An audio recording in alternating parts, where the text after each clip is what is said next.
I'm not switching my team to some fancy work platform that somehow knows exactly how we work.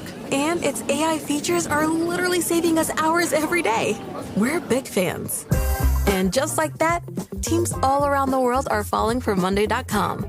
With intuitive design, seamless AI capabilities, and custom workflows, it's the work platform your team will instantly click with. Head to Monday.com, the first work platform you'll love to use. On today's Smart 7, Trump tariffs could spark a global trade war, Wimbledon crowns new king and queen, and much more. It's Monday 14th of July, it's Shark Awareness Day, and happy birthday, Phoebe Waller-Bridge. The Smart 7. It's news, but not the news.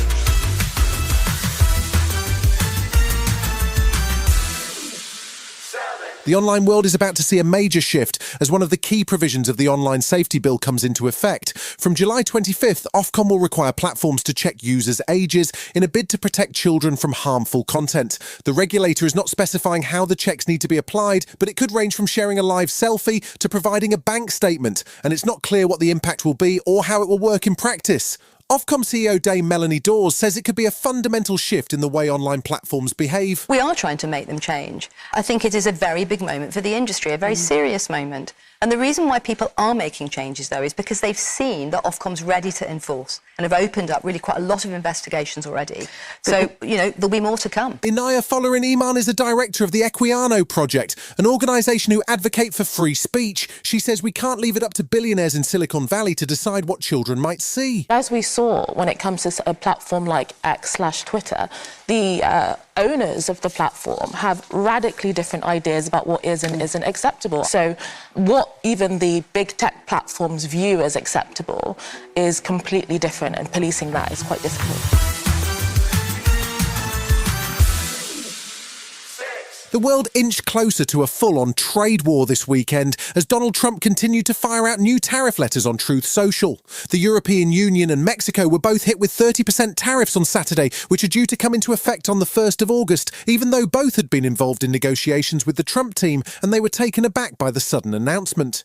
EU Commission President Ursula von der Leyen was careful to strike a measured tone in her response. We have, as you know, a two-track approach. We prefer a negotiated solution, and on the second track, since the very beginning, we have worked and now are ready to respond with countermeasures. The EU has a raft of tariffs against American goods ready to go, but is still keen to avoid a full-on trade war with the United States. The Trump administration had promised to get 90 deals done in 90 days, but in fact the deal with the UK is one of the few announced, with the president instead firing out letters on social media.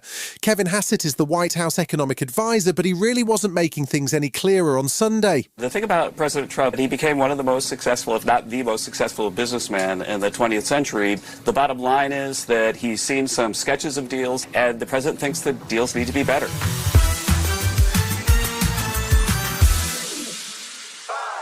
Friday saw more bad news for Chancellor Rachel Reeves as the economy contracted by 0.1% in May, which is going to pile on the financial pressure when it comes to the autumn budget.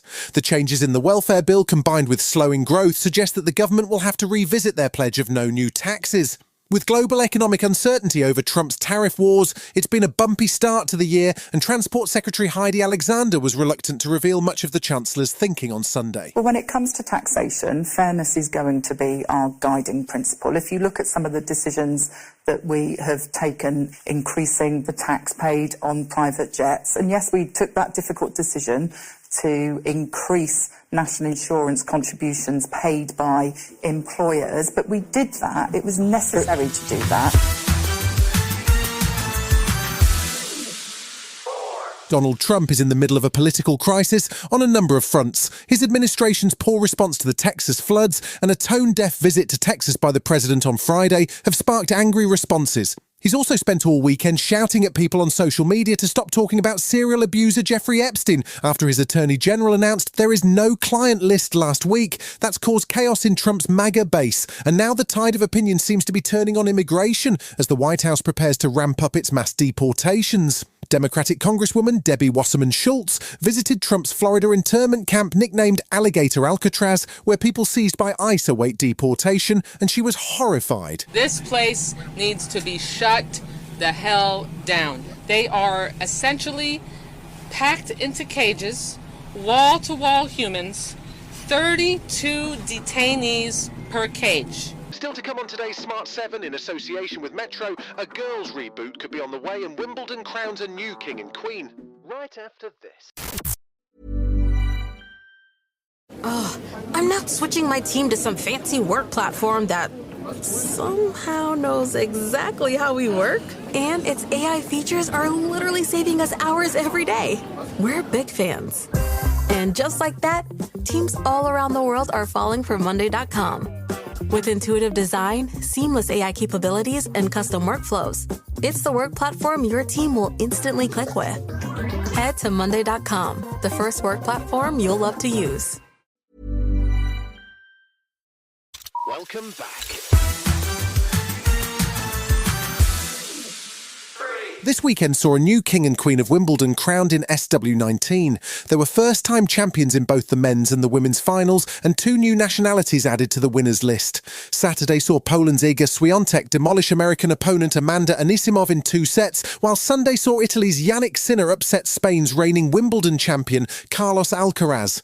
Sinner had lost just a month ago to Alcaraz at Roland Garros, but after a first set loss, he powered back, winning the next 3 sets to claim his first Wimbledon title. He was pleased to be made an honorary Wimbledon member, but clearly has bigger ambitions. It sounds amazing. I hope that my career is still a little bit longer, and after I could come back here. But no, it's amazing.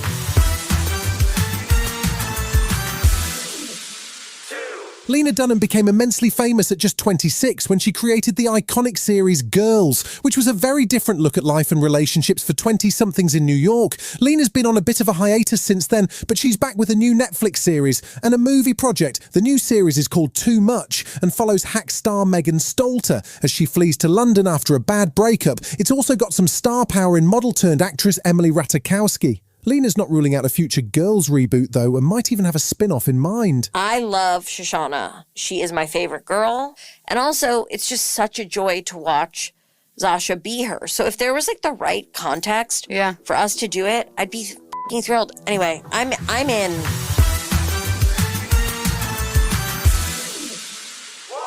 This summer's Glastonbury saw the triumphant return of Lewis Capaldi, who had stepped away from the spotlight after various mental health struggles, including a diagnosis of Tourette's syndrome.